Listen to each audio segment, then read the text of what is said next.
حضرت امام احمد بن حنبل رحمہ اللہ کے صاحبزادے حضرت عبداللہ رحمہ اللہ فرماتے ہیں، میرے والد گرامی نے خواب میں اللہ تعالیٰ کا دیدار کیا۔ جب وہ دیدار خداوندی سے مشرف ہوا تو بارگاہ الہی میں عرض کیا، یا اللہ، تیرا بندہ سب سے بہتر تیرا قرب کس طرح حاصل کر سکتا ہے؟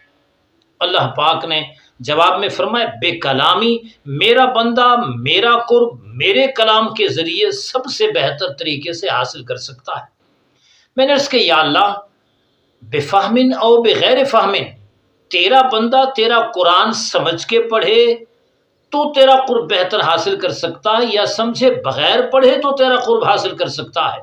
رب کریم نے جواب میں ارشاد فرمایا، بفہمن و بغیر فہمن، سمجھ کے پڑھے گا تب بھی میرا قرب حاصل کرے گا، اور سمجھے بغیر پڑھے گا تب بھی میرا قرب حاصل کرے گا۔ سو رب کریم کا قرب حاصل کرنے کا بہترین مضبوط ذریعہ کلام الہی ہے۔ جس قدر بندہ کلام الہی کے قریب ہوگا، شغف رکھے گا، پیار کرے گا، محبت کرے گا، پڑھے گا، سمجھے گا، عمل کرے گا، رب کا قرب زیادہ حاصل ہوگا۔ اور جس قدر بندہ کلام الہی سے دور ہوگا، رب کے قرب سے بھی وہ بندہ دور ہی ہوگا۔